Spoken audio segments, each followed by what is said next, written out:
रत्नागिरी जिल्हा परिषदचा निकाल जाहीर झाला आणि आता वेध लागले ते जिल्हा परिषदचे अध्यक्षपद कोणाकडे जाणार याचे. जिल्हा परिषदेवर शिवसेना युतीचे 45 सदस्य विजयी झाल्याने महायुतीची सत्ता निश्चित मानली जाते.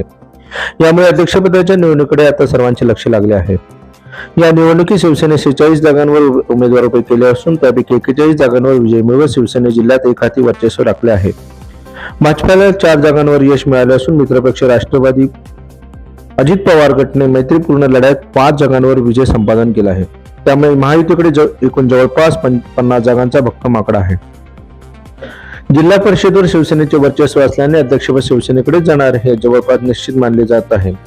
यावेळी अध्यक्षपद महिलांसाठी ओबीसी राखीव असल्याने नेमकी कोणाची निवड होणार याबाबत उत्सुकता वाढली आहे. दरम्यान ग्वागरमधील वेळणेश्वर गटातून विजयी झालेल्या सौ नेत्रा ठाकूर या अनुभवी सदस्य असून त्यांनी ठाकरे गटातून शिंदे गटात प्रवेश केला आहे. प्रवेशावेळी त्यांना अध्यक्षपदाचे आश्वासन देण्यात आल्याची चर्चा कार्यकर्त्यांमध्ये आहे. एकेकाळी ठाकरे गटाचे आमदार श्री भास्कर जाधव यांच्यासोबत काम केलेल्या ठाकूर यांना अध्यक्षपद देऊन राजकीय समीकरणे बदलण्याचा प्रयत्न होऊ शकतो अशीही चर्चा आहे. दुसरीकडे मंडणगड तालुक्यातील मिंगनोळी गटातून विजयी झालेल्या सौ अस्मिता केंद्रे याही अनुभवी सदस्य आहेत. मागील जिल्हा परिषद कार्यकाळात त्यांनी काँग्रेसकडून प्रभावी कामगिरी केली होती.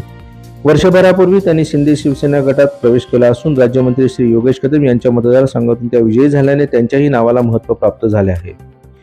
पालकमंत्री श्री उदय सामंत, राज्यमंत्री श्री योगेश कदम हे जिल्हा परिषद अध्यक्षपदाचा अंतिम निर्णय घेतील अशी शक्यता आहे.